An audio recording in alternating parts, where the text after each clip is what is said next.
Hi, everyone, and welcome to Top Tips for Managing Procure-to-Pay Compliance. My name is Mimi, and I'll be your host for today's webinar. Before we dive in, just a couple housekeeping items. A friendly reminder that Avalara cannot provide legal tax advice, but we will answer your questions as best we can. On your screen is our safe harbor policy. Please take a moment to review it while I continue with some additional housekeeping. We are recording today's event, so if you want to listen to it again or share it with a colleague, you'll receive the recording within the next 24 hours.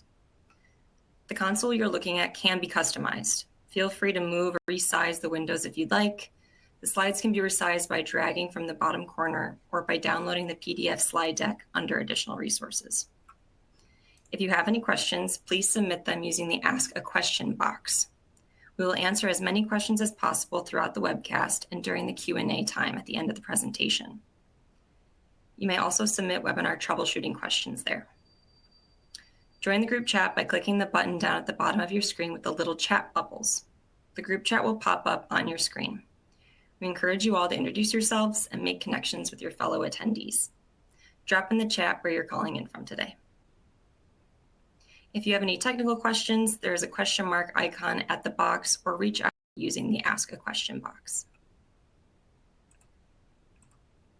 We are offering 1 CPE credit for today's presentation. For those looking to receive CPE credit today, please note that we will ask you to respond to 3 of our 4 poll questions. The poll question will pop up on your screen for a limited amount of time, so please make sure that you're ready to answer when the question appears. Please do not split or tile screens on your computer, as this can affect the placement of the poll question. You must also attend the full 60-minute duration. Once you've met the CPE requirements, your certificate will be available to download in the Earn Certification box on your screen. Click the icon to access. It will open up in a new tab. Your certificate will also be sent in a post-event email. Unfortunately, we are unable to provide CPE credit to those who have technology issues that prevent them from qualifying. Next, I'd like to introduce today's presenters. Today, we have Cal Kelly, General Manager at Avalara, joining us, as well as Dave Williams, Director of Product Management, and Matthew McNeil, Director of Technical Consulting here. And now, for our first CPE poll question. To what extent do you agree with the following statement? My business has a strong knowledge of our consumer use tax obligations. A, strongly agree. B, somewhat agree. C, neutral. D, somewhat disagree. And E, strongly disagree. I'll give you a few moments to respond.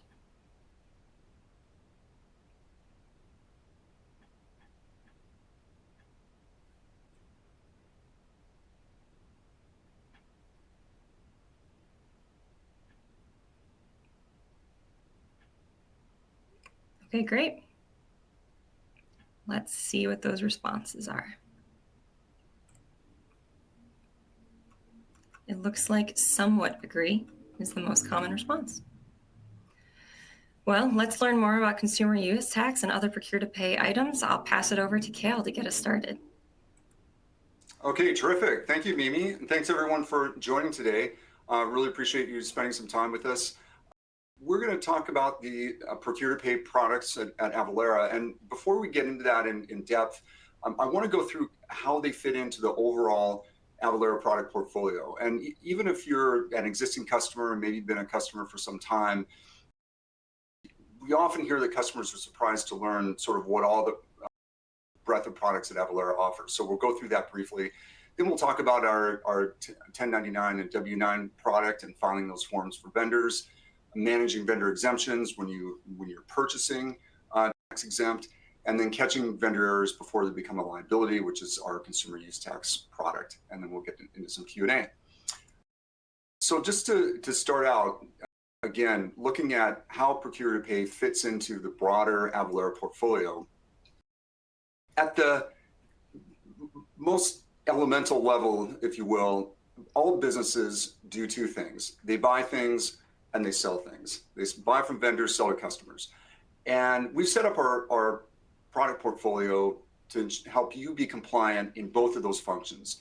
Now, you probably have heard more about the sales and the AR side from Avalara in the past. And so I'll review that quickly, and then we'll get into, as I said, some of these procure-to-pay options. So just thinking about if if a business is being set up for the first time, or if you're in a new jurisdiction, you need to get registered in a state if you're selling in the US, and make sure that you're properly licensed. And if you're in that jurisdiction already, and maybe you're a little ways along in the journey, you passed an excess threshold and didn't realize it, or maybe you didn't register, then you should assess that impact and get caught up. And we have a way to do that through voluntary disclosure and some others. And then if you might have some physical property or leases, or you might have personal property inside a space that you're leasing. Either way, that's another form of compliance that's necessary to operate your business compliantly. And so Avalara has a license and registration product, help you get registered, and also help manage licenses on an ongoing basis. We have a terrific sales tax risk assessment service that is very comprehensive. It helps you evaluate nexus, evaluate your risk points. We also have voluntary disclosure services. And then we have a relatively new product around property tax to help support that part of your business as well. And then we get into the actual selling. So you're selling to customers, you need to accurately calculate tax, take into consideration things like product taxability, boundaries, rates, and so forth. You may have buyers who can buy tax exempt, so you need to be able to collect those exemption certificates. They expire, so you need a way to make sure that they're always up to date, that they're valid, so that you file a proper tax return. And again, you'll then file and remit.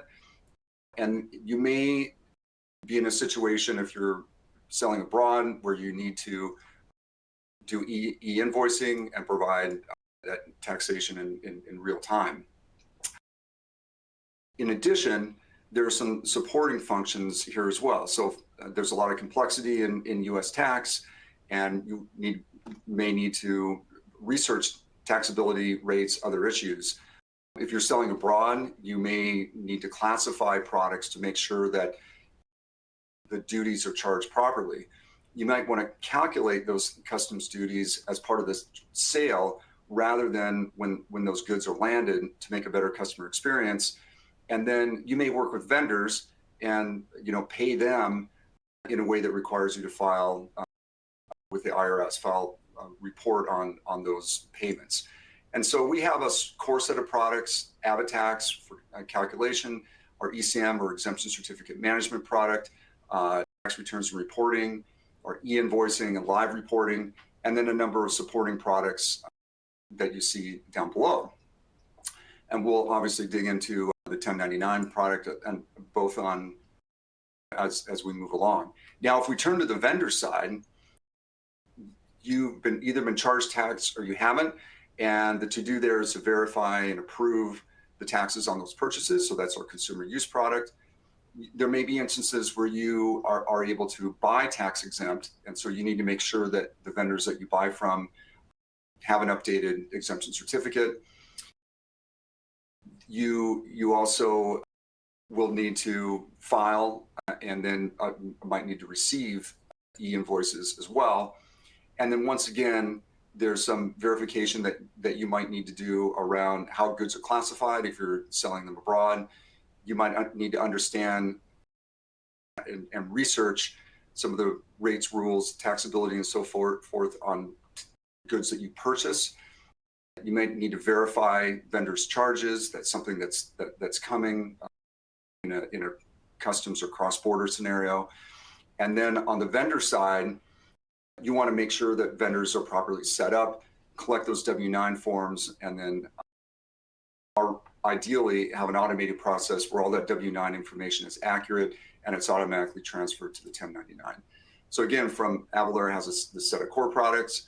AvaTax now has this accounts payable, consumer use function.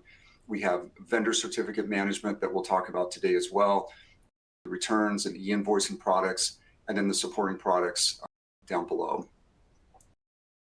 And if you look at the whole thing together, this is kind of the view of our core products and then the supporting products. And kind of the beauty of this is that we really cover both sides of the equation. So for each side, whether it's the vendor purchase side or the selling transaction side, customer side, we have a product that supports either one of those.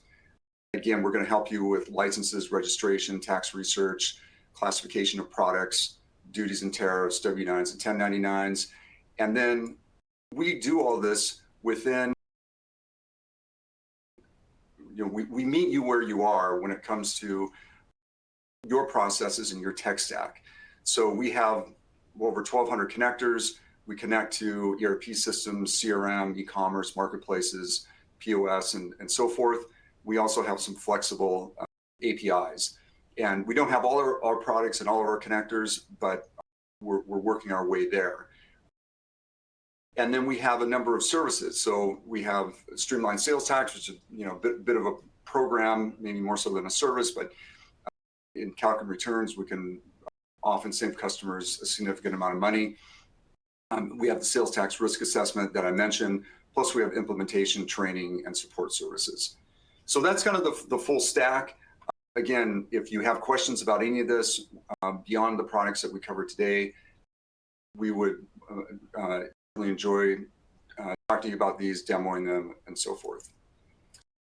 One other note, we do have some of these products also have services that are in a managed services format that come with them. So for instance, in exemption certificates, we have a managed service that will validate the digital or paper certificates and help you get them in our system and make sure they're valid. We can also run campaigns for you, as an example. And there are several other products that are denoted by the little M there that have managed services as part of the offering as well. Okay, so let's jump into our 1099 and W-9 product. Matt is going to do a demo here, but just real briefly for a little bit of level setting. Many of the audience are probably familiar with this, but just for, again, a little level set, this IRS Form 1099, of which there are, I think, 20 or more different flavors of it, is filed to the IRS to report non-employee payments to an individual or a vendor. And then the W-9 is used to ensure that you have the correct taxpayer identification number or social security number from that individual. So the IRS essentially can triangulate who is it that you're being paid and look at what that party is then filing. So a few examples of who is issued a 1099. Again, there are a lot of different varieties. We support, I think, 38 different forms, but just a few common ones. Typically, we're talking about direct payments to non-W-2 employees, generally not a C or S corporation, although that varies, and that party is paid more than $600. So this 1099 NEC for non-employee compensation goes to vendors, contractors, freelancers, professional services, and so forth. Another common one is the 1099 INT for parties that receive more than $10 in interest payments. And then another interesting one in this shared economy and marketplaces that we'll talk about in a little bit more detail is the 1099K. Right now, that has a different threshold of $20,000 for us. That's, the easiest way to think about this is if there's a marketplace seller or Uber driver or someone in a similar role who's paid through the platform more than $20,000 and has more than 200 transactions. That's service, we need to file a 1099K for them. And that's changing, and we'll get into some of those changes. So there are several challenges, and if you file 1099s, you probably run into this. One of them is that most of the states also require a 1099 filing in addition to the IRS. There's a terrific program called the Combined State Federal Program that covers many states, but not all states. And we just called out a few of the, I guess, a little bit of the anomalies just as examples. So California is part of the Combined Federal State Program, and yet there are some forms that they require direct filing that you can't file through that service. North Carolina, again, this is a bit of an oddball one, but if state income tax was withheld, then there's a requirement to burn that information on a CD-ROM and mail it to the Department of Revenue. So just, this variation in states and state filing rules, creates a challenge. A couple of other challenges. There was a big change in this filing season. So it's 2023 filings that are happening right now. It used to be that companies could mail up to 250 forms to the IRS. That number's dropped to 10. Everything else needs to be e-filed. And then penalties just can continue to go up. And we have data that, kind of shows what that looks like, but kind of trust me, they keep going up. And then the 1099K, as I mentioned, is a really emerging part of kind of this combination of shared economy and digital world and so forth. It's historically been $20,000 and 200 transactions as a requirement for, say, a marketplace to collect a W-9 and issue a 1099. In this 2024 filing season, next January, that's going to be reduced to $5,000. And the original plan was to reduce it down to $600. So if part of your go-to-market is an omni-channel strategy that involves something like a marketplace, that's something to be aware of. Pretty foundational change. And then another challenge, of course, is rejected filings. Names can be misspelled on the W-9 or in other forms. There might be an incorrect tax identification number, and some filers forget to enter the state ID. So that's all going to be rejected by the IRS and could result in what are referred to as B notices. And of course, really the genesis of those sorts of errors come with the W-9. And really common errors, again, is providing the incorrect tax ID when filing a W-9, not collecting the W-9. And if a company is audited, if there are inaccurate data records or no W-9, then the company could be subject to up to $280 per missing or inaccurate W-9. And then obviously collecting those W-9s, has an element of risk in that there's personally identifiable information. So it needs to be secure and safe. Many people think of the kind of the W-9 season as just Q1. So the forms are due to payees by the end of January. And then depending on the form, it's typically due to the IRS sometime before the end of March.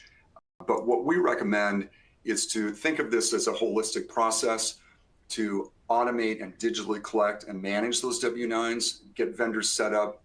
Accounting firms recommend that a W-9 is updated every year. Many companies don't do that, but that is a best practice. But think about that through the year, and that can save a lot of heartache and strain when the 1099 filing season comes around. And again, the scenario that we're looking at, and we'll talk just a little bit about our product before we get into Matt's demo, we try to simplify that whole vendor management by collecting the W-9s through automation via email, via an embedded service in a website or a vendor portal, and we automatically validate the TIN as part of that process. Then we store them securely, transfer the W-9 data to the 1099s, and then handle all the filings to the IRS and the states via e-file, and then we have postal mail options to send to payees in addition to e-filing. So Matt, why don't we turn it over to you and we can get into a quick view of the actual product.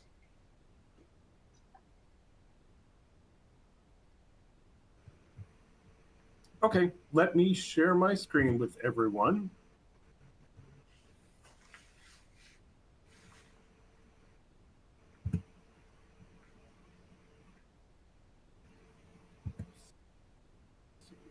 All right, as Cale had just run through, there are kind of two pieces to this, the W-9 and 1099. What I'm going to do is just walk through what he had. It starts off initially with collecting a W-9 form. Generic terms, W-9, it could be W-8, it could be another form. And again, with 1099, could be a 1042, could be one of the other forms. You start out by creating your legal entity. Once you have that legal entity created, you can then load in on the customers or your suppliers, your vendor forms from W9, W8. There's a few flavors of the W8 here. But it's a very easy to use tool. You have a supplier you need a form from, you put in their name and the email and send them a request. There's all tools in here, very simple template of name, email address. And once you upload those, it will send out a communication to those individuals. The other thing is we have clients that just want to put on our website to collect these forms. Hey, Matt. We can present you the code. What this will do is allow somebody to click on this, submit the form, and it will flow right into data. Hey, Matt. Just hey, real quick. Yes. We're having a little bit of audio. I don't know if there's anything that you can do on audio on your end, but you're cutting out just a little bit, off and on.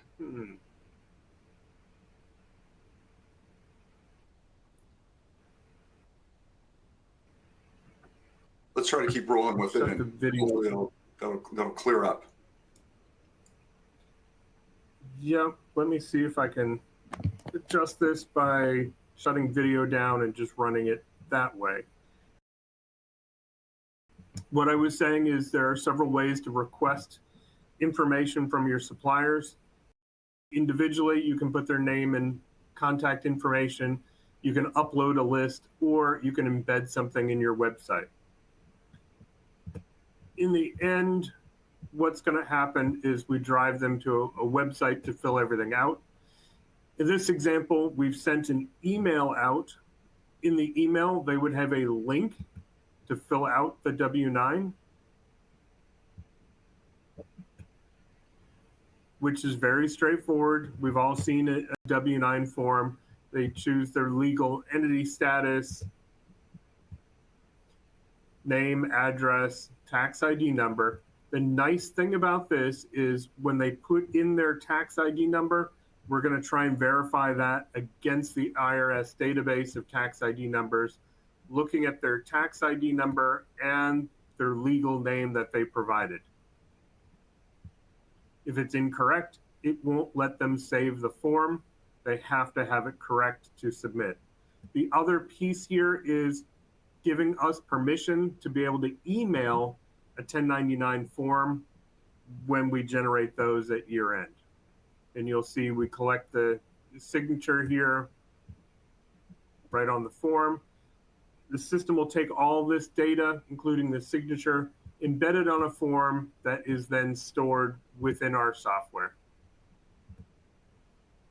That information would flow back, be stored in here. You would be able to see the information. And then later on, you would have the ability to transfer that information over to the 1099 filing system. In the 1099 filing system, again, you're creating your legal entities or transferring those legal entities over from the W-9 system or doing a bulk import of those legal entities. Once you have a legal entity set up, it's very simple to upload a very simple form of the data that you're filing or bring the data over from the 1099 system. Or as you can see, we have links to various other software systems to pull that data over. Once that data comes into our software, the software will do an initial check.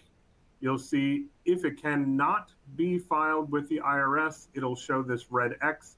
You would then need to click on this and be able to then update the information with the areas marked invalid.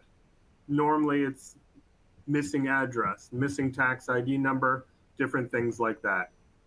But once you have them ready to go, you will then schedule them to be sent to the IRS.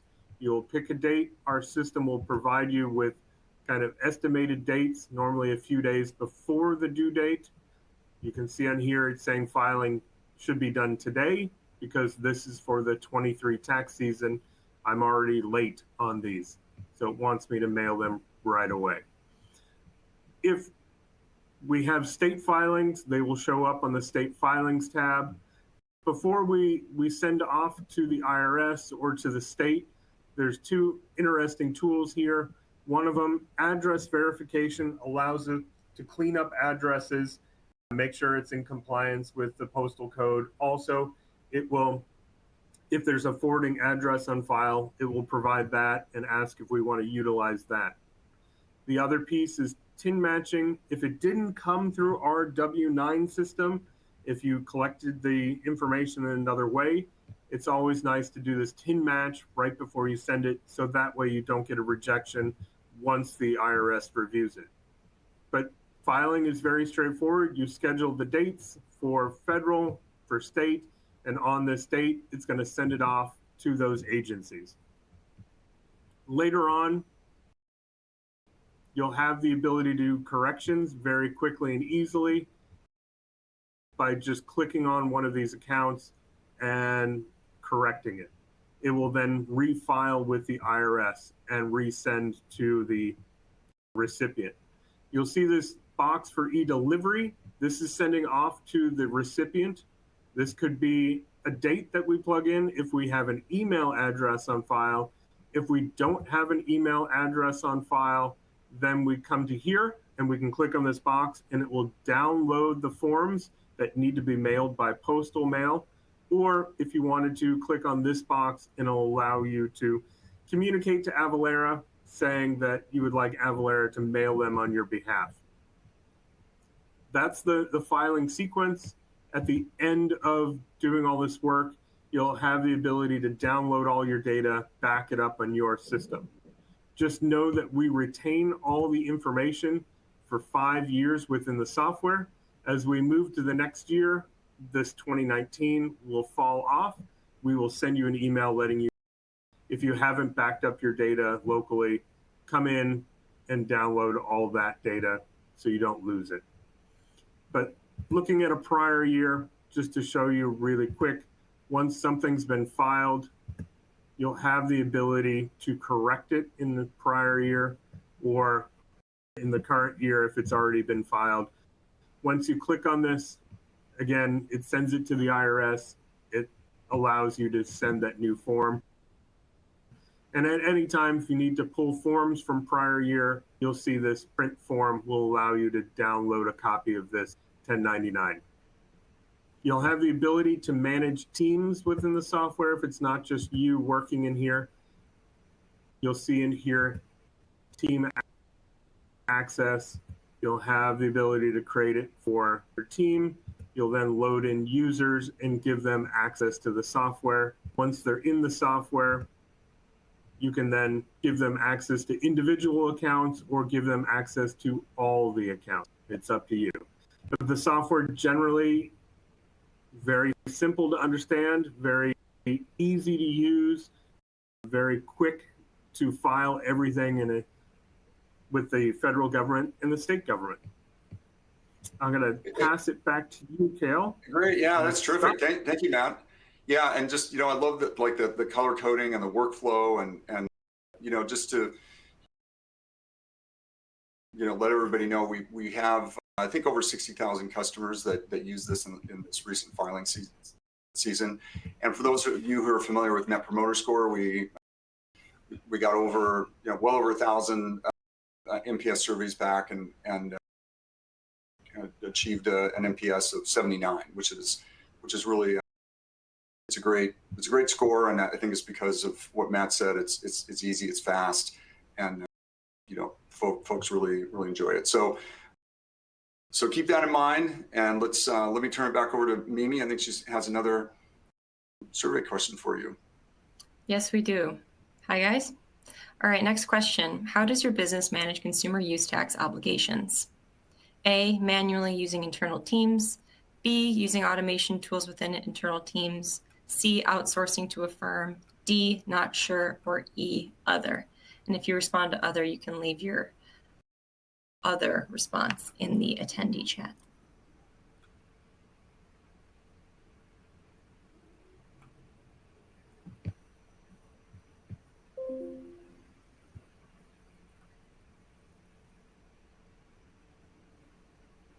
Okay, just a few more moments to respond.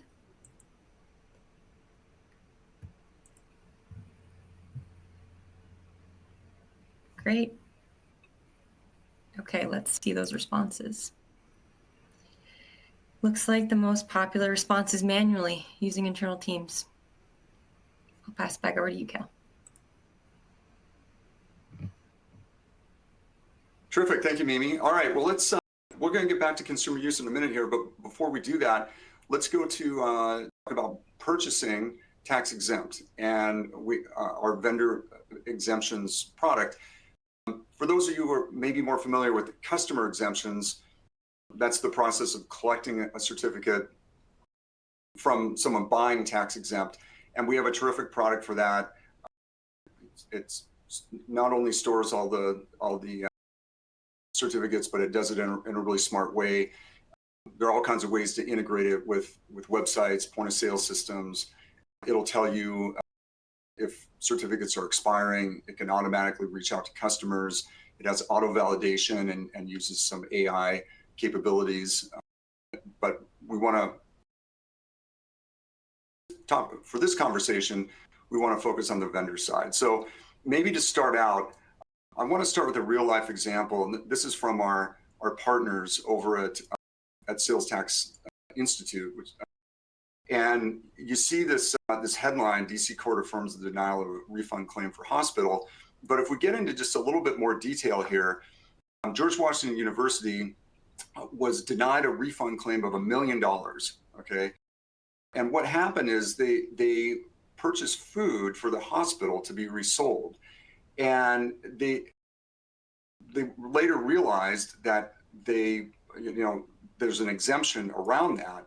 But the way the law reads, it says the purchaser is required to provide the seller with a resale certificate at the time of purchase, and GWUH did not follow that statute to claim the exemption for resale. So basically they went back after paying the tax, and the court ruled, it's too late, you're not getting your $1 million back. So it's that kind of scenario that vendor exemptions is really trying to prevent. And so from George Washington University's standpoint, the way this would work is to have a platform that would enable them to proactively and intelligently send those certificates. And they would basically, it's a tool that in this example would allow an organization to send those certificates out to all their vendors. And doing so gives you control in the procurement process, and it minimizes the need for tax expertise because again, there's an automated workflow with some checks and balances in there. It's web-based. The certificates are pre-populated and stored, and Matt is going to show you that. And just overall creates a smoother transaction between yourselves and your vendors that you're purchasing from. And so it's real briefly, and we'll get into a demo again. When we built this, what are the things we're thinking about? Well, we're thinking about you as a buyer need to send certificates, but often, depending on, especially in a distributed buying scenario where many people can make purchases, it's often not clear what to send, and therefore that missing cert could result in sales tax charges. It could increase use tax liability. It could create delays in purchasing. Whoops, got a little overlap here, sorry. With this solution, then it helps you get the correct form, fill it out correctly with the right exemption reasons, and then you can send it out to vendors at scale. It helps with the management of certificates. So again, certs can be stored either digitally or sometimes even in a paper format in various formats and locations. It might not be accessible when they're needed. This is a way to create visibility around which vendors have updated certificates, and gives you a consistent process, again, for providing and storing and managing those certificates.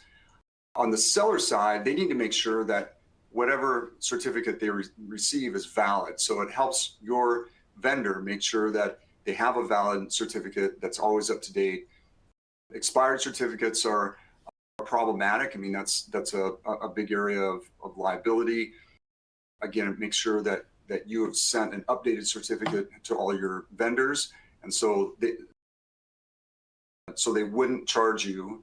Maybe you have a cert on file, but it expired, you didn't realize it. your charged sales tax because that's not up to date. And then it makes sure that that the right company information gets to your vendors at the same time that you have some control. From a workflow standpoint, often vendors require the certificate in advance of a purchase order or an invoice, but if that's not available, that they may charge sales tax, creating a credit rebilling situation, or perhaps they don't process the order because they're waiting for you to provide that certificate. And in the scenario with vendor exemptions, there's workflows and approvals to help manage that process on your end. And then there's a way to centralize that work so prevents the delays and just smooths the overall vendor buyer process. So let me now turn it back over to Matt, and he'll do a quick demo of the vendor exemptions management. Thanks, Cale. Let me just get my screen up and running here.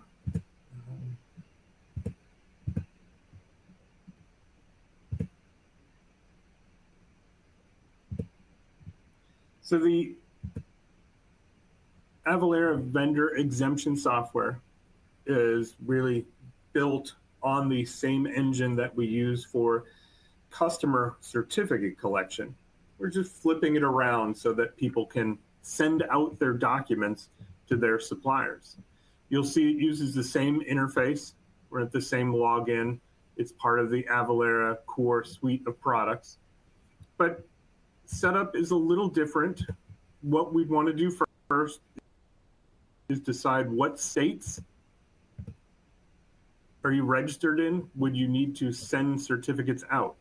It might just be a few states. What are the reasons? For example, if you're buying goods and then reselling them as a distributor might, or you're buying goods and using it in research, or you're buying goods that are part of manufacturing. You decide which ones you want, what is the appropriate form, and also within this system, you can enter information that is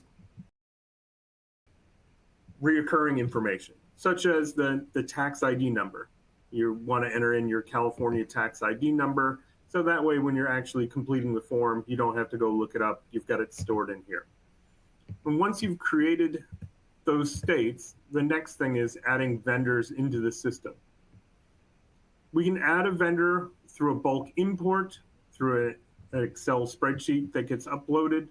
A lot of times we see people just add a vendor saying, we need to send this person an exemption certificate right now. Let's go ahead and add them to the software. So you can come in here, add that vendor, put in a ID number, whatever it may be,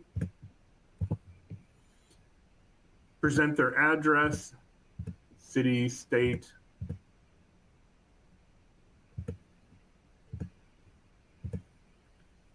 and what you saw is I added them as being located in Arkansas. What our system's going to do is automatically put that here.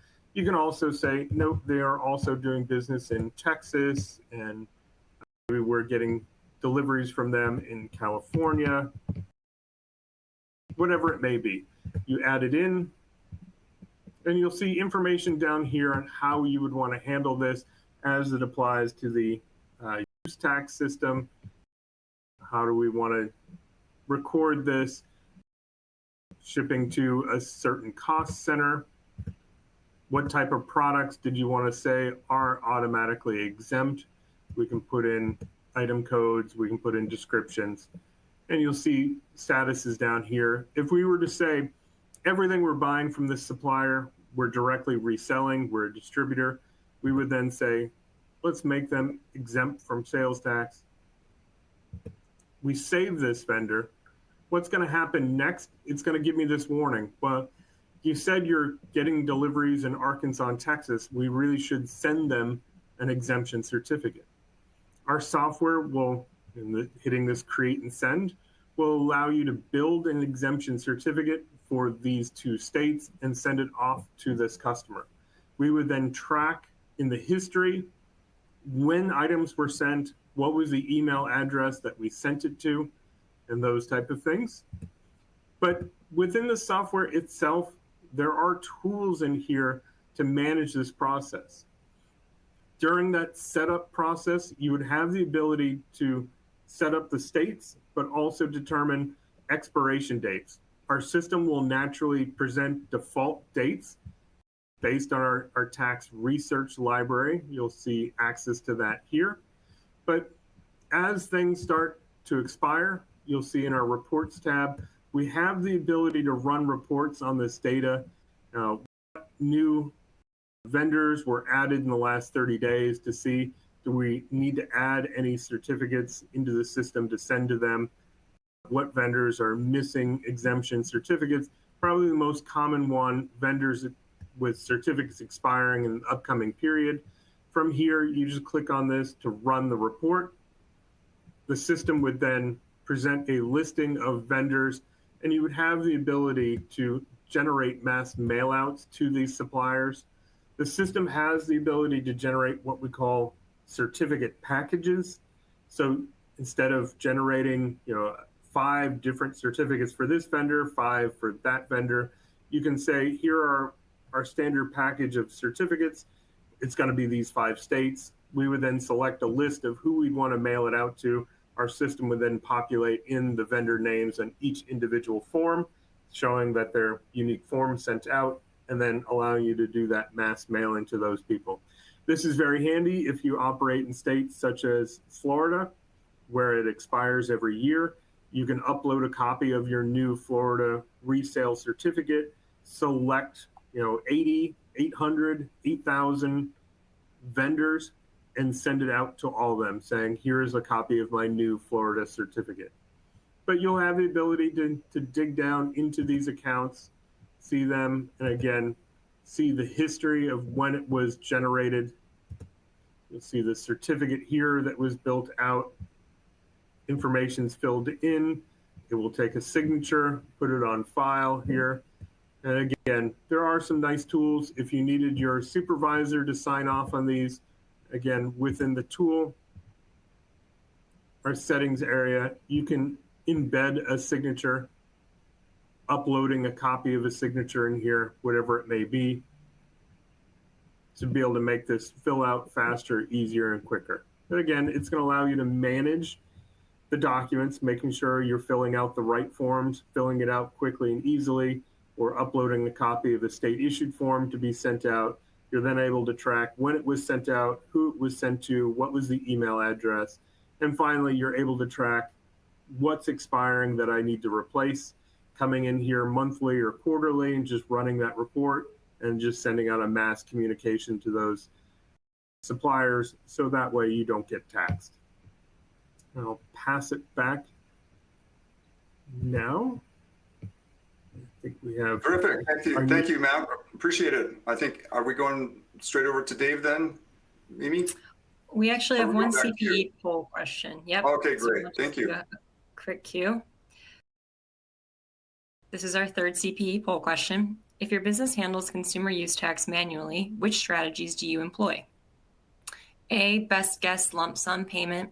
B, manual paper invoice sampling and batch.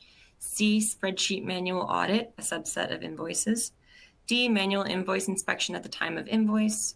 E, programmatic evaluation at the time of invoice. Or F, other. I'll give you all a few moments to respond.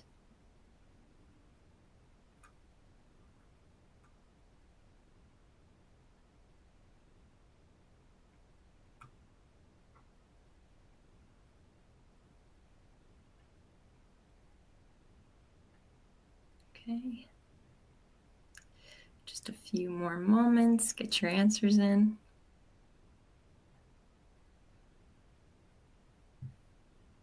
Okay. Great. Let's see those responses. It looks like the most common response is manual invoice inspection at the time of invoice. Interesting. And a lot of others. Well, I'll pass it over to Dave for more information on consumer use tax. Awesome, thank you. So Cale and Matt have described essentially setting up your vendors in the system, collecting 1099s, issuing W-9s, providing vendor exemptions. I'm going to talk more about the actual process of processing purchase invoices and comparing the tax that the vendor charged to tax that Avalara calculates. So what is use tax in general? It gets complex when buyers are responsible for paying tax on purchases. Manually managing exempt certificates, we've already talked about, but it might result in overpayment of taxes. Filing returns is complicated. So this is an end-to-end issue, right? It's all the way from setting up your vendors to managing those certificates and processing your transactions. So consumer use tax, it is the tax that's owed when either the seller doesn't charge you at all, maybe they don't have nexus in your state, or when the full amount is not charged, they charge you the wrong amount. It also can arise when there's a change in the actual usage of the product or the location. Perhaps you purchased a whole bunch of laptops at a central location and then you sent them out to salespeople or other locations. You have centralized purchasing, you have centralized service purchasing. Those types of transactions can result in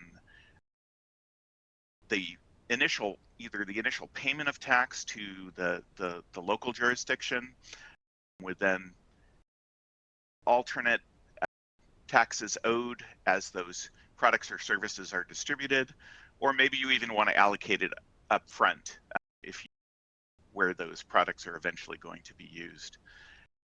Some of the examples when consumer use tax are generated is when the out-of-state vendor didn't collect or charge you any of that tax.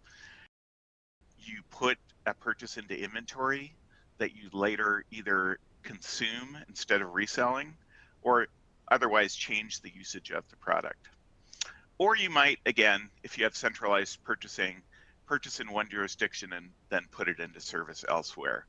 And sometimes you may have actually already remitted tax to the local jurisdiction, as I mentioned. Sometimes maybe you haven't. All of those types of transactions can be handled with AvaTax. Some less common examples: free giveaways, movement of fixed assets. There are a few others on this page.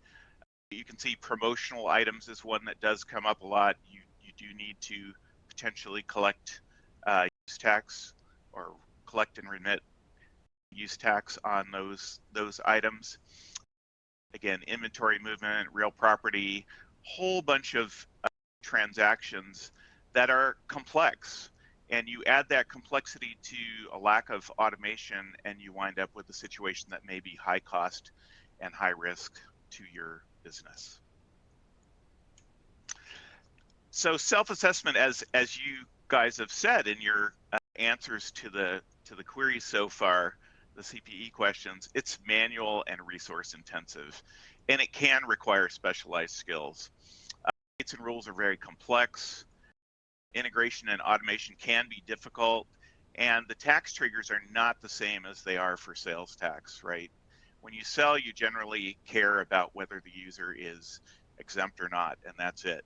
When you purchase, you're caring a lot more about how is that product ultimately going to be used and where is it going to be used if it's not used in the original location. And audit risks are high for these types of transactions. We've answered this question a couple times already on this call. These are some of the common ways that customers handle these types of transactions. Sheet manual audit and sort of paying attention to this every few years are two of the most common ones, but you'll notice a lot of manual choices here, and that's what we're trying to get away from with Avalara AvaTax for accounts payable. One of the most common issues occurs when vendors charge you the wrong amount of tax. So they don't charge you the correct sales tax, or they don't charge you sales tax at all. So our new product, AvaTax for accounts payable, it checks rates by jurisdiction, product taxability, and any special rules that might affect the purchase. And that makes it a whole lot easier for you to manage compliance. So our new solution, AvaTax for Accounts Payable, this question came up in the chat. I'll just address it here. It is a new product. It's an add-on to AvaTax. It will be available for sale sometime next month, but we can demo it now. Your salespersons can demo it, and I'm about to demo it here. It provides process automation for consumer use tax self-assessment and vendor charge tax comparison. You can import taxes in batch as you could with our prior solution, but you can also process transactions in real time. Some of the connectors that we're going to support include Microsoft D365, NetSuite, Oracle, SAP, and other connectors that Avalara develops, as well as partner connectors are coming later this year as well. Some of those will be available right when we release. Microsoft D365 and NetSuite will be available in March as well as Oracle EBS and SAP S4. It's configurable to support automated and semi-automated processes. As I'll show, you can automatically accrue based on criteria that you set, or you can automatically put a transaction into a review state where you want to analyze it a bit more. The data does flow back to your ERP system if you're doing a real-time calculation, and it allows you to do analysis of the vendor charge tax variance and what you owe in terms of consumer use tax and what the system is automatically accrued. So the data automatically flows to AvaTax reports and returns. So I'm going to actually jump into the system and show you a little bit of how it works. Share my screen here.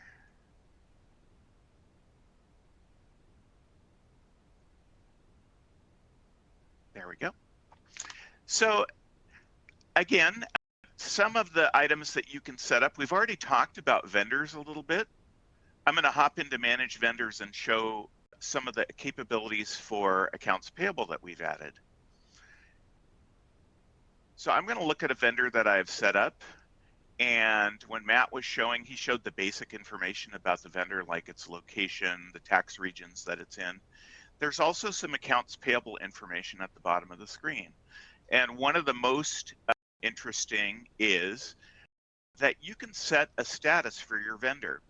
So I don't know how many of you are familiar with the concept of a trusted vendor, but that's one that you always pay what they charge.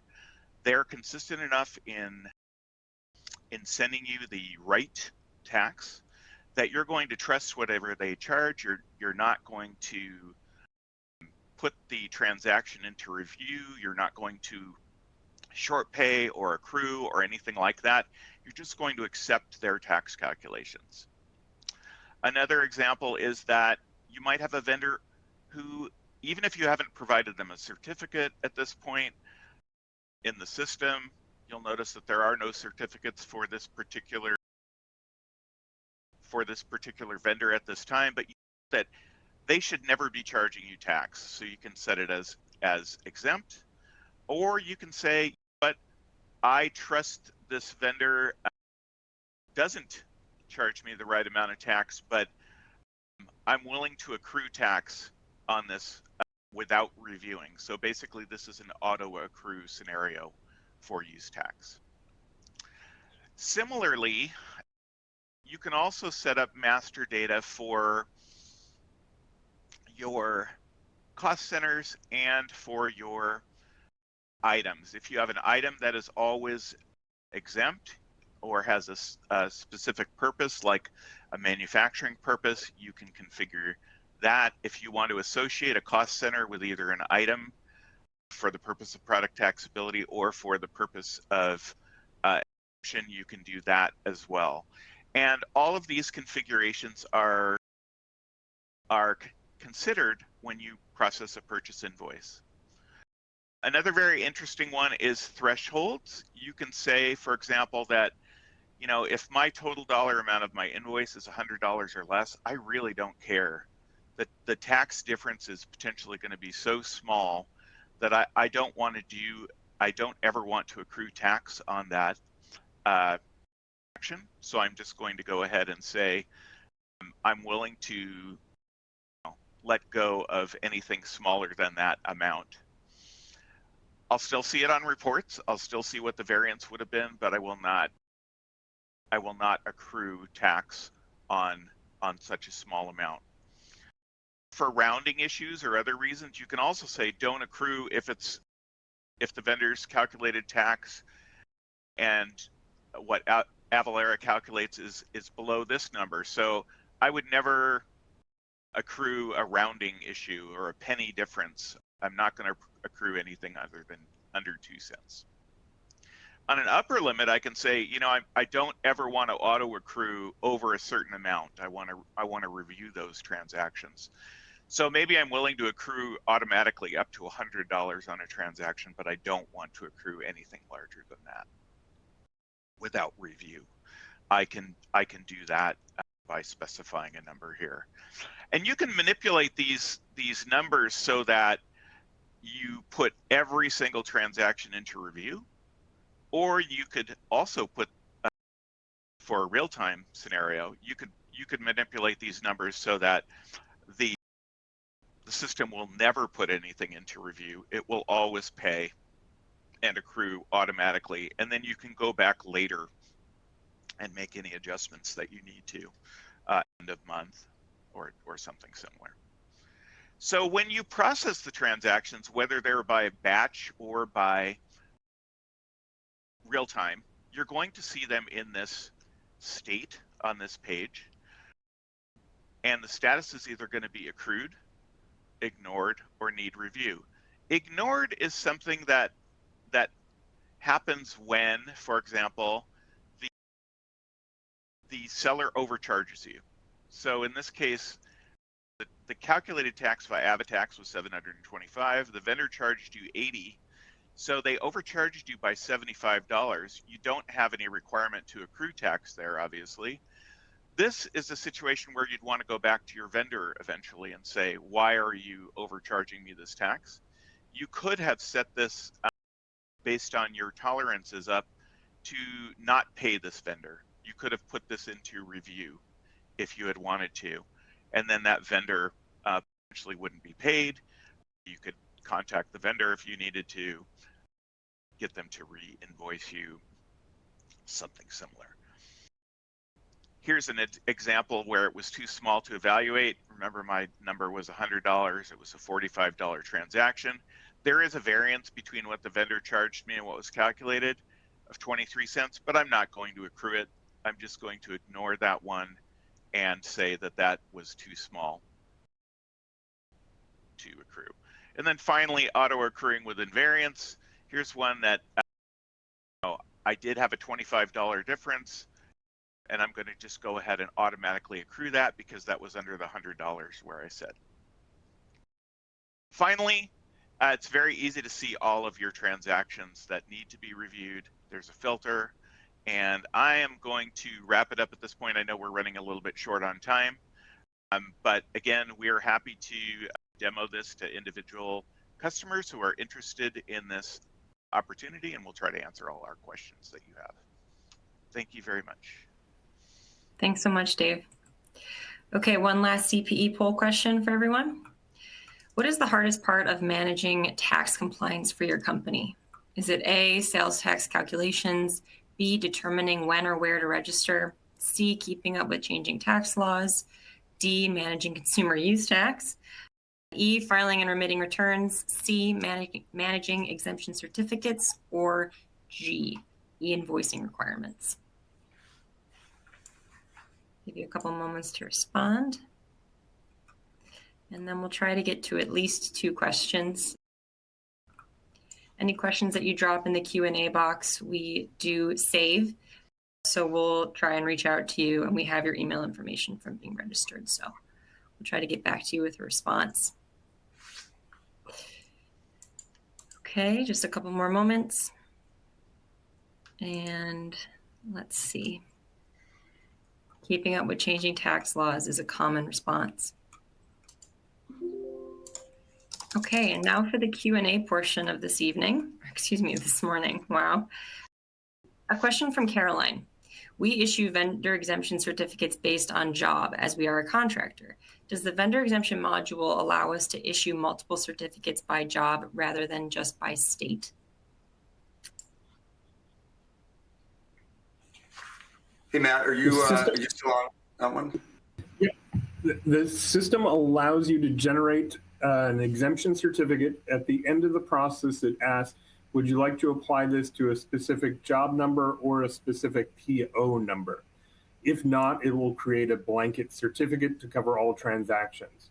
But if you have multiple jobs, you can present that as creating one certificate, listing those multiple jobs or multiple POs.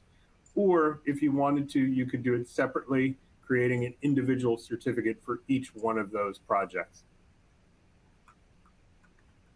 Great. Thanks, Matt. Another question from Rachel. Do you have the capability to figure and file a refund for an amount paid over the sales tax cap? I believe that's a question directed towards Dave with the accounts payable. Yes, currently we don't have a way to do that automatically, but what will happen is our reports are going to get a lot smarter about identifying when there has been an overpayment of tax in purchase situations, if this was specific to purchasing. So much better reporting coming very soon. And eventually we want to look at that way of carrying forward credits on the actual returns themselves. Gotcha. Okay, thanks all. One last slide from me. To close out, if you qualify for CPE credit, you can download your certificate now in the CPE certificate engagement tool. Your certificate will also be available in a post-event email that you'll receive in the next 24 hours. Also in that post-event email, we'll include a link back to this console to view the on-demand recording, the slide deck, and the additional resources. Thank you so much for attending today. I hope you have a great day. Thank you, everyone. Really appreciate your time. Thanks.